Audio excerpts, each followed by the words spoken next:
Welcome to Word of the Day. Impartial and just. I believe that this could change. Also an illustrator. I had a poem I wanted to share. Join me today for the poem of the day. Aggressive action against a place or enemy force. Today's word of the day is test. My favorite character that I have written. What motivates me to create? Hunger is seriously one of my favorite poems I think I've Been ever working written. so hard to build this magazine and bring it to you guys.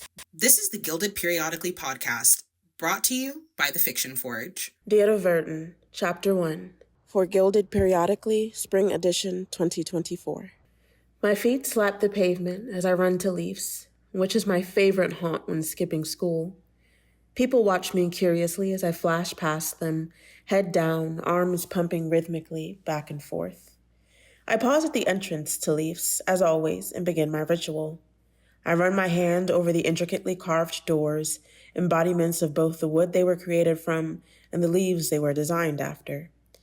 Asher, the bookshop's owner, has been telling me since time immemorial that the doors to his bookshop were once a part of a 450-year-old tree, and that the tree was never cut down but fell finally on his own, so that he could provide his own wood to help the town grow and flourish.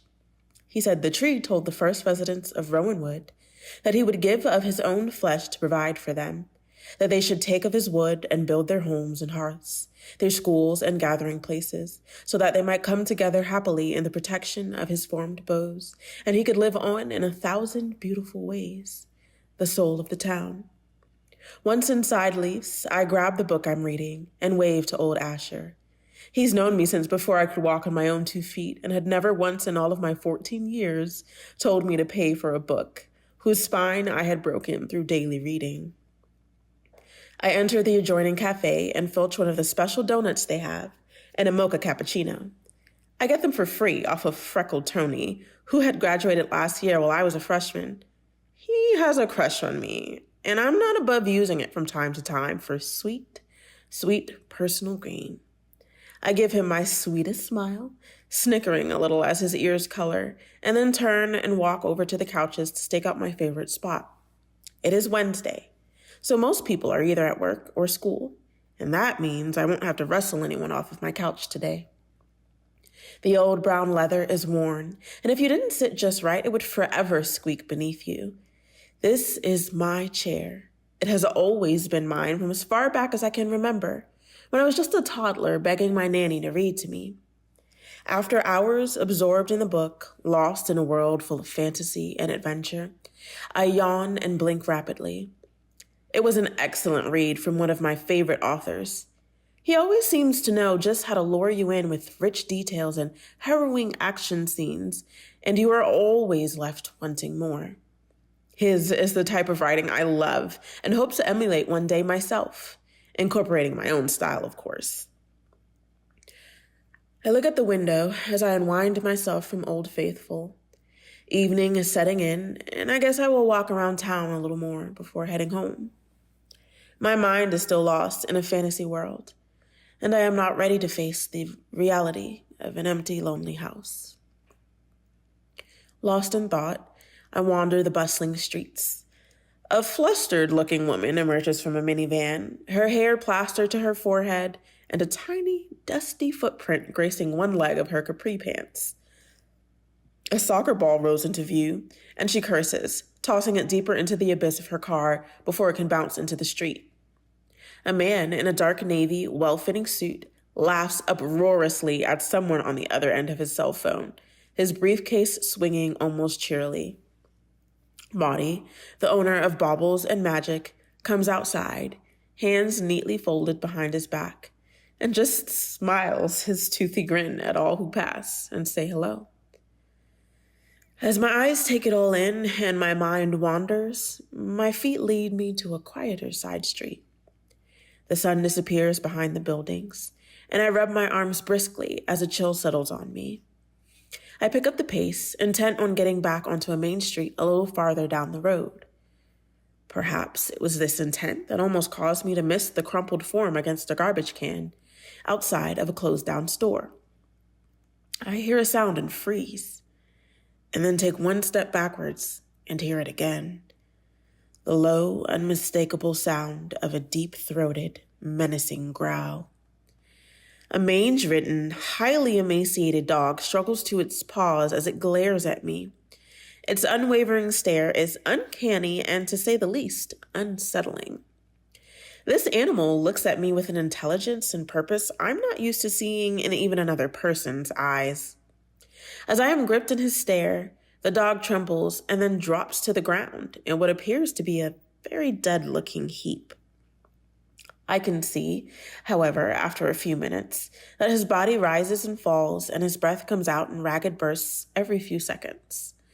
I take a few steps back but stay, watching the dog's labored breathing as I think of what to do.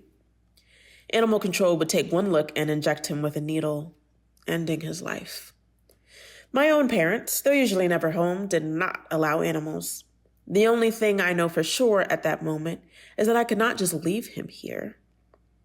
There is no way my curiosity over that intense gaze and my natural love of animals would let me, no matter the circumstances.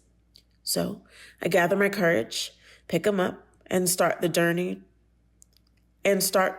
towards my quiet, empty abode across town, having to take every back street I know to avoid being seen. Since my parents are well known, it wouldn't take much for the rumor mill to reach their ears. I didn't need them calling me to see if I had lost my mind carrying an emaciated dog through town, or worse, come home. When I finally get home, it is dark. My parents aren't here as usual. They're probably off at some exclusive party for complete snobs. I like to call these outings the Major Gag Fests, or MGFs for short. Mid-mental rant, I check my childish thoughts. I know I am being unfair, despite how easy it is to wallow and get caught up in my own bitter feelings. My parents are both fairly well-known artists and travel to attend shows and galleries and are always painting portraits of the rich and famous. I was a surprise, and though they did the best they could when I was born, their art always called to them. It was top-class, well-paid nannies since age 4. When I was old enough to care for myself, I told them to save the money, though they had no shortage of it, and not to worry about me too much. They always check in at least a few times a week and send money so that I want for nothing in the way of needs and material things. Anyway, back to the business of the dog with the soulful gaze. I figured the first step would be to get a little food and water into him. First, though, I have to put him down or my arms will fall off. I hobble up the stairs and kick open the door to my room. I lay the dog down on my bed, rousing an annoyed hiss from my cat, Sage, who is sleeping there. I shush her, briefly picking her up and stroking her fur lovingly. She purrs in my arms, and I enjoy the rumble of it reverberating through my chest. It always calms me when I am upset or worried.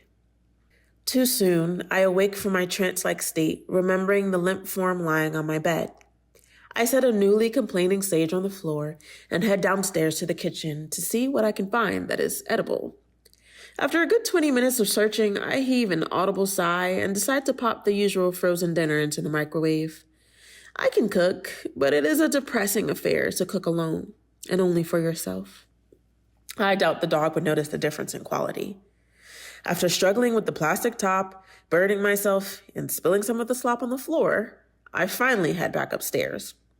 As I enter my room, I am brought to an abrupt halt by the sight before me. From the looks of it, the dog is having an animated chat with my cat. The room is filled with the sounds of yips, meows, barks, and whines. Upon my entrance, the conversation stops, and Sage looks up at me and meows. The dog translates. "This nice young lady would be very much obliged if you would fetch her a fish snack." To my surprise, instead of freaking out or running for dear life or any number of other sensible reactions, I am giggling uncontrollably. I really could imagine Sage sounding just like that. Sage's next meow sounds somehow indignant. "Translator?" I ask, feeling weirdly comfortable with this dog who talks. She sees absolutely nothing funny about a good fish snack. At that, I start cracking up again. When I recover, I ask the dog to tell her that I, the lowly Risa Bandley, would be happy to do as she asks. The message is relayed with a few whimpers and whines. I ask him what he said. I told her that you said you were very sorry for laughing and that you would be honored to get Her Highness a fish snack, he says. I smile at him, catching on to the joke quickly. I bow low to prove my servility.